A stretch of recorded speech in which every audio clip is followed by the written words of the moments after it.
bagi kita semua. Perkenalkan, nama saya Muhammad Reza Septian, dosen program studi S1 Bimbingan dan Konseling, Fakultas Ilmu Pendidikan, Institut Keguruan dan Ilmu Pendidikan Siliwangi. Saya akan menyampaikan penilaian diri dosen dalam unjuk kinerja Dharma Perguruan Tinggi atau PDD UKT PT bidang pengajaran. Saya akan menjelaskan salah satu mata kuliah yang saya ampu ialah mata kuliah Manajemen Bimbingan dan Konseling dengan prinsip DIA atau Delivery, Interaction, and Assessment. Mata kuliah Manajemen Bimbingan dan Konseling merupakan mata kuliah wajib yang ditempuh pada semester 1 atau semester ganjil dengan bobot 2 SKS atau setara dengan 90 menit setiap minggu. Deskripsi mata kuliah Manajemen Bimbingan dan Konseling ialah mata kuliah yang memberikan pemahaman terkait konsep dasar manajemen bimbingan dan konseling, manajemen dan organisasi bimbingan dan konseling, konsep dan implementasi bimbingan dan konseling komprehensif, serta evaluasi dan supervisi program bimbingan dan konseling.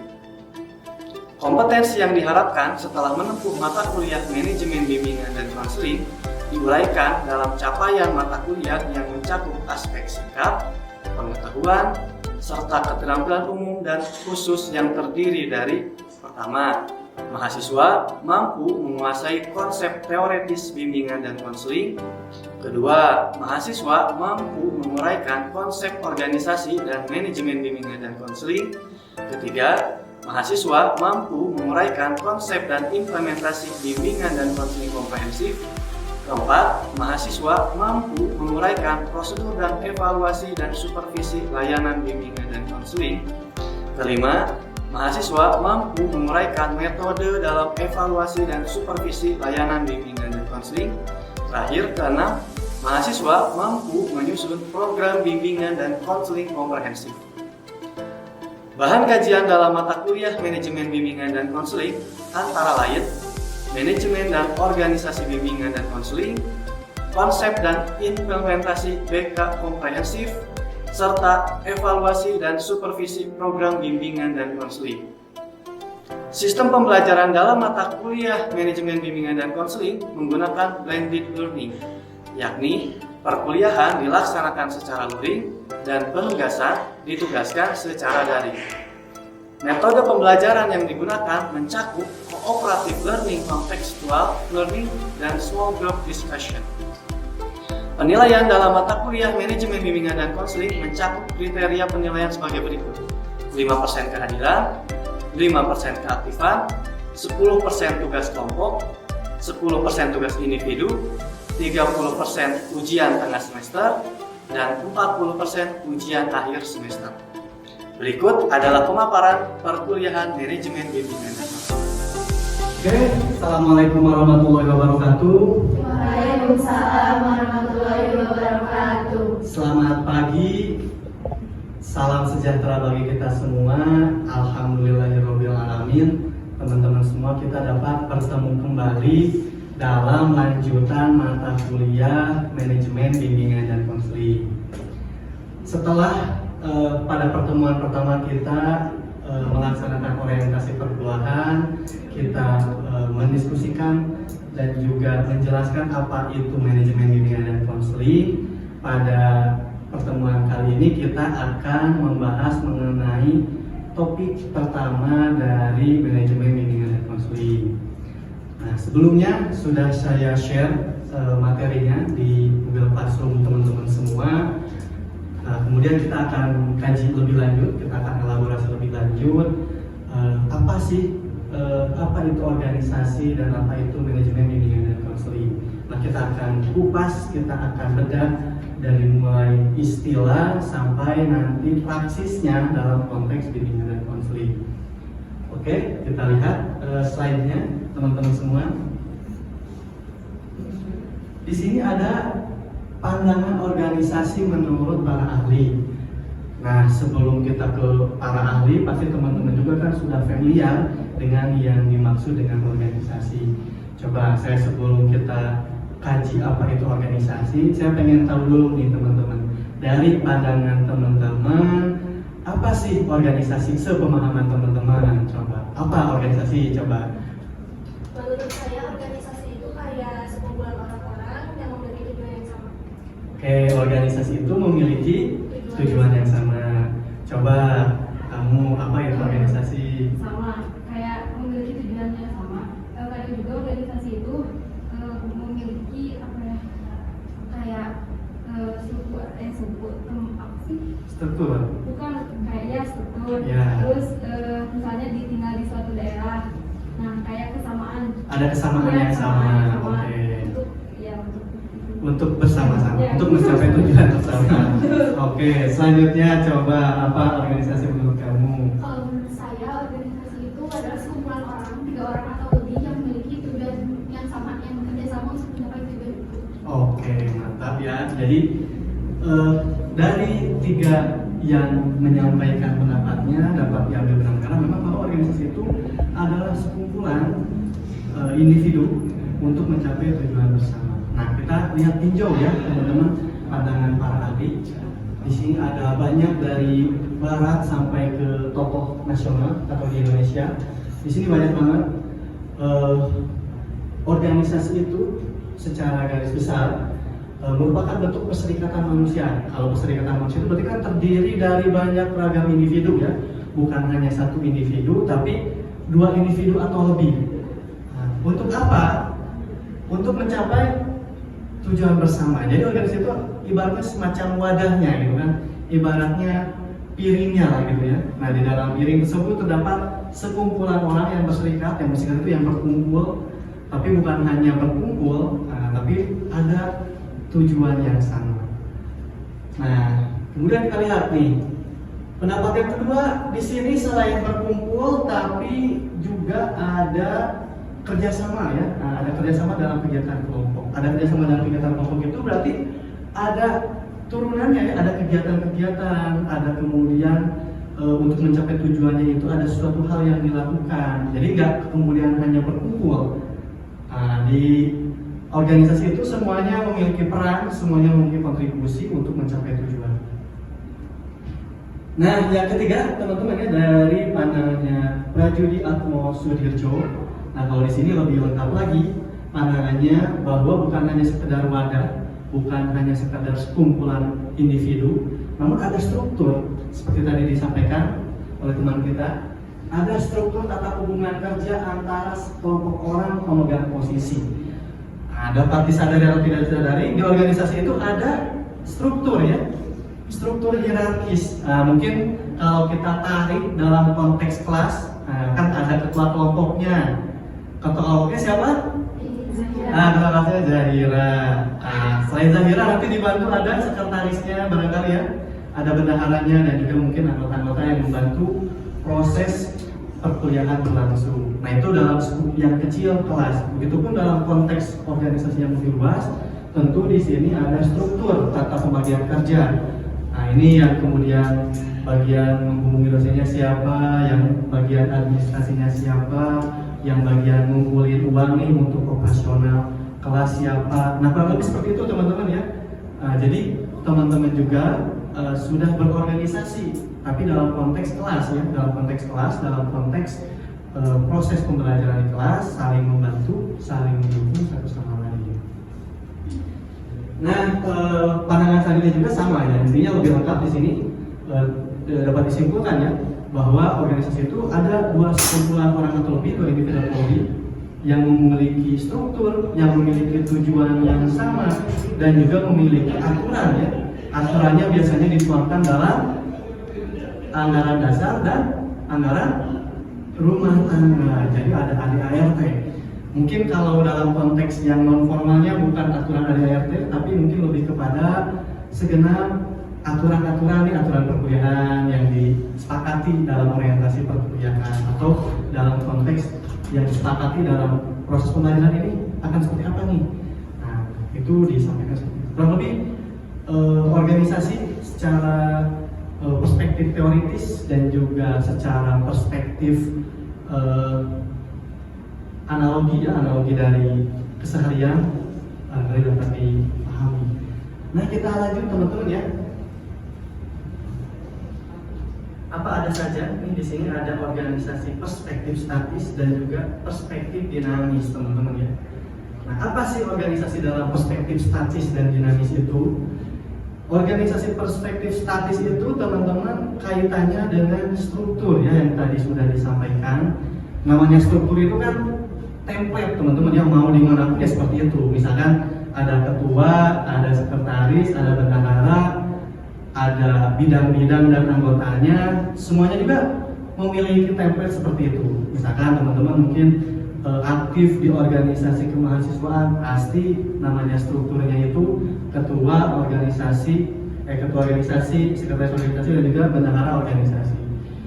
Kalau misalkan teman-teman aktif di masyarakat, di Karang Taruna contohnya, itu sama gitu kan ya, strukturnya sama. Nah itu karena bersifat statis, teman-teman semua ya. Jadi yang disebut dengan struktur, kemudian yang disebut dengan aturan ya, aturan yang kemudian menjadi pedoman organisasinya itu sama, statis semuanya, template-nya sama, formatnya sama. Nah, yang kedua, organisasi perspektif dinamis, teman-teman. Apa itu organisasi perspektif dinamis? Nah, kalau organisasi perspektif dinamis, teman-teman, ini kaitannya dengan SDM-nya. Nah, individunya ya yang mengisi slot struktur tadi. Misalkan memang ketuanya itu ada ketua, sekretaris, bendahara, tapi siapa sih yang mengisi pos ketua? Siapa sih yang mengisi pos sekretaris? Siapa sih yang mengisi pos bendahara? Nah, ini kan berarti kaitannya dengan SDM-nya atau individunya. Kalau tadi kita mengambil perumpamaan di kelas ini, yang jadi ketua kelasnya memang ada ketua kan? Nah, kalau ketua kelasnya yakni Zahira, dan juga dibantu oleh teman-teman yang lain. Nah, Zahira ini organisasi dalam perspektif dinamis. Kenapa dinamis? Karena Zahira ini ada kemungkinan nanti berpindah ya, berganti ketuanya. Mungkin di semester sekarang Zahira, mungkin kedepannya nanti digantikan oleh teman-teman yang lainnya. Nah, bersifat dinamis, bersifat naik turun, bersifat fluktuatif, teman-teman semua ya. Jadi semuanya sesuai dengan aturannya, sesuai dengan periodisasinya, semuanya akan berganti karena bersifat dinamis. Namun ketua, sekretaris, bendaharanya akan tetap dalam format yang sama atau dalam format yang sama. Nah, kurang lebih itu teman-teman, organisasi perspektif statis dan organisasi perspektif dinamis. Kita ke slide selanjutnya, teman-teman ya. Nah, di sini ada elemen-elemen organisasi. Nah, tadi kita sudah banyak mengumpulkan benang merahnya. Yang pertama ada manusianya, tentu ya, individunya, SDM-nya. Kemudian ada tujuannya, visi misinya. Nah, ini jelas ya, visi misinya apa. Misalkan di sini teman-teman kalau di kelas ini kan visi misinya bagaimana bisa lulus tepat waktu ya, lulus bersama-sama, masuk bersama, lulus juga bersama. Nah, ini kan berarti kan visi misinya ya, visi misi dalam konteks kelas, begitu pun dalam konteks organisasi yang lebih besar tentu memiliki tujuan dan visi misi yang berbeda ataupun sama. Yang ketiga ada pembagian tugas. Nah, pembagian tugas ini sesuai dengan tupoksinya, teman-teman ya, tugas pokok dan fungsinya. Kalau ketua berarti dia sebagai pimpinannya. Kemudian kalau sekretaris berarti dia wilayah administrasinya. Kalau bendahara berarti dia di wilayah keuangan. Nah, begitupun bidang-bidang yang lainnya. Kemudian ada sistem untuk mengkoordinasikan tugas-tugas. Tentu ada sistem yang mengatur, teman-teman ya. Di sini kan sistemnya sistem akademik ya. Di orientasi perkuliahan sudah dijelaskan berapa pertemuannya, kemudian apa aja yang harus dilengkapi dalam konteks perkuliahannya. Nah, ini disampaikan sehingga ini menjadi sistem yang mengatur teman-teman nih selama proses perkuliahan atau dalam konteks organisasi. Sistem itu yang mengatur keberlangsungan hidup organisasi ini. Dan yang terakhir, sebuah batas yang dipatok yang menunjukkan pihak yang berada di luarnya. Nah, tentu di sini kan ada ketua, sekretaris, bendahara, itu kan sebagai struktur ya, struktur organisasinya. Pastikan ada teman-teman yang di luar strukturnya. Ini teman-teman semua ya, selain anggotanya jadi mahasiswa-mahasiswi kelas A2 2022 ini sebagai ibaratnya yang berada di pihak luar yang mendukung, yang mensokong, yang mensupport struktur kelasnya supaya berfungsi secara optimal dalam membantu perkuliahan. Nah, kurang lebih dalam konteks organisasi juga dapat dikatakan seperti itu, bahwa elemen organisasi ini yang mendorong, yang kemudian menjalankan roda organisasi. Dari SDM-nya, tujuannya, tugas-tugasnya, sistemnya, dan juga boundaries-nya, batas yang mana pengurus, mana yang bukan pengurus. Tapi semuanya merupakan satu kesatuan sistem yang mendukung berjalannya organisasi atau tujuan yang hendak dicapai. Nah, itu perspektif dari organisasi bersifat statis dan juga dinamis. Kita ke slide selanjutnya, teman-teman. Ada karakteristik organisasi, teman-teman ya. Ada karakteristik organisasi. Di sini ada 4 poin kurang lebih. Yang pertama ada koordinasi. Nah, koordinasi itu apa? Nah, ini mungkin sering dilakukan ya, barusan juga dilakukan. Contohnya misalkan di kelas ini Zahira ini koordinasi dengan dosennya. Pak, gimana? Kapan menginformasikan ada jadwal jam berapa? Kemudian di ruangan apa? Materinya apa? Nah, ini kan kaitannya dengan koordinasi. Ini koordinasi dengan pihak eksternal luar. Apakah ketua kelas juga berkoordinasi dengan anggota di dalamnya? Pasti berkoordinasi kan? Misalkan dengan sekretaris, gimana sih? Coba dibuat notulen perkuliahannya supaya ada catatan-catatan kecil untuk membantu teman-teman memahami materi perkuliahan. Atau mungkin koordinasi dengan bagian bendahara, kaitannya dengan akomodasi, dengan biaya yang akan dikeluarkan untuk keberlangsungan perkuliahan. Nah, misalkan teman-teman mengkolektifkan uang untuk akomodasi perkuliahan, misalkan hal-hal yang kecil ya, misalkan alat tulisnya dan seterusnya, itu menjadi bagian penting yang tetap diingatkan. Jadi tetap membutuhkan koordinasi. Begitupun dalam organisasi butuh koordinasi. Kemudian yang kedua ada tujuan umum bersama. Nah, tadi tujuan umum bersamanya sudah disinggung ya. Bagaimana kita masuk bersama, lulus juga bersama. Jadi ada tujuan yang hendak dicapai. Pembagian kerja tadi sama ya dengan koordinasi, ada pembagian kerja juga. Bagaimana sih membagi proporsi kerja masing-masing dari setiap individu, setiap orang. Dan yang terakhir ada hierarki otoritas. Nah, hierarki otoritas ini kaitannya dengan ketua ya, privilege ketua. Privilege orang ketua itu dia punya wewenang untuk menentukan sebuah kebijakan. Kebijakan apa? Ya, kebijakan dengan hajat hidup keberlangsungan organisasinya.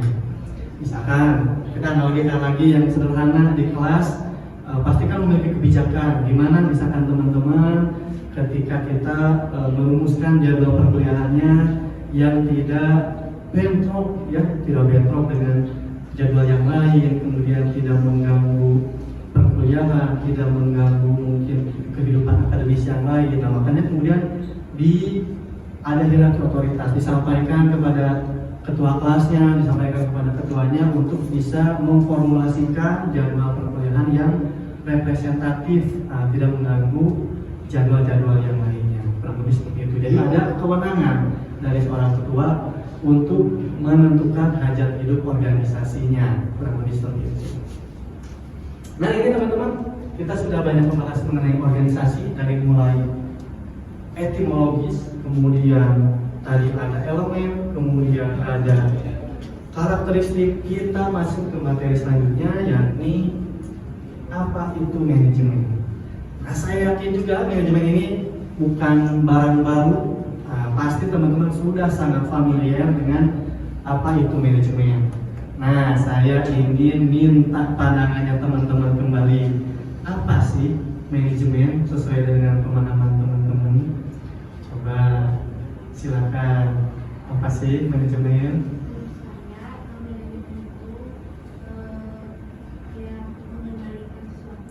Mengendalikan sesuatu secara sistematis. Oke.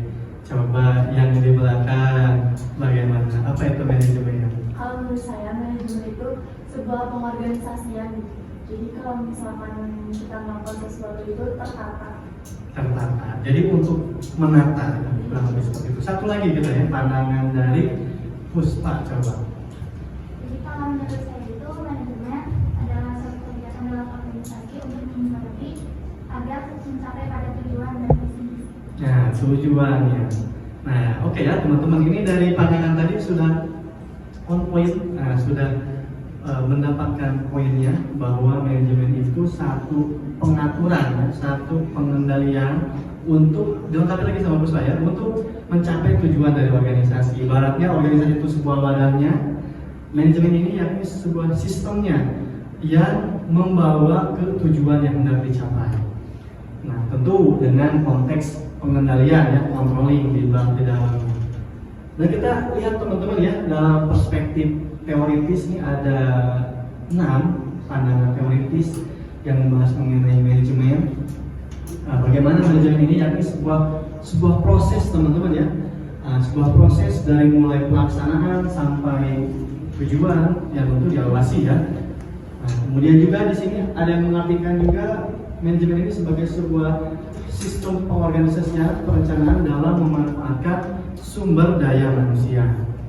Nah, oke ya teman-teman. Jadi dari pandangan manajemen ini kita dapat menarik kesimpulan bahwa manajemen itu ada sistem dari mulai perencanaan, kemudian pelaksanaan, kemudian ada pengawasan dan juga ada evaluasi teman-teman ya. Nah, ini poin yang penting. Nah, dari teori yang sudah disampaikan dari saya tadi ya teman-teman, dapat dipahami apa itu organisasi dan apa itu manajemen. Nah, dapat dipahami. Coba saya ingin pendapatnya Haura. Coba dalam pandangannya Haura, apa itu organisasi dan apa itu manajemen? Kalau untuk organisasi sendiri, menurut saya itu seperti yang tadi sudah diucapkan dijelaskan, organisasi itu sekumpulan orang yang memiliki tujuan yang sama untuk mencapai tujuan yang sama. Sedangkan untuk manajemen itu sistem yang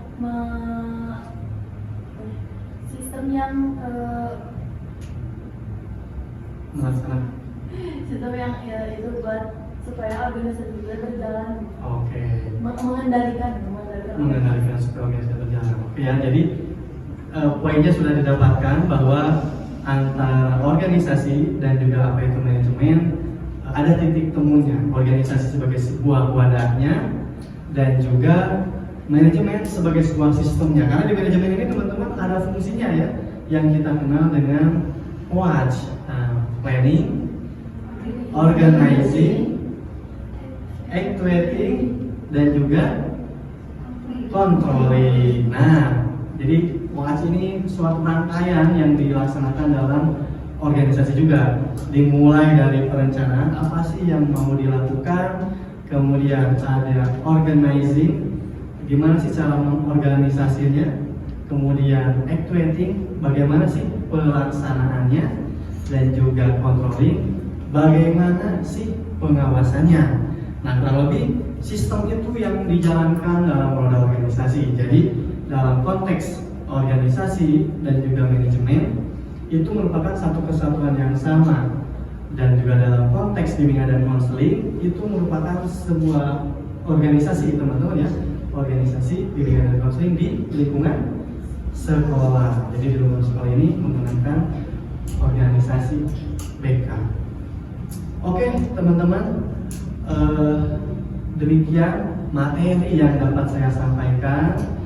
Untuk penugasan nanti saya akan sharekan di Google Classroom. Tugasnya berkaitan dengan sejauh mana pemahaman teman-teman dalam memahami manajemen dan organisasi. Nanti tugasnya dalam bentuk naratif.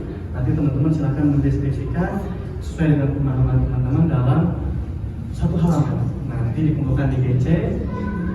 Barangkali itu yang dapat saya sampaikan. Terima kasih atas atensinya dan partisipasinya. Mohon maaf apabila ada kekeliruan dan kesalahan dalam menyampaikan materi pendapat. Akhirul kalam, wallahu muwaffiq ila aqwamit thoriq. Wassalamualaikum warahmatullahi wabarakatuh. Waalaikumsalam warahmatullahi wabarakatuh.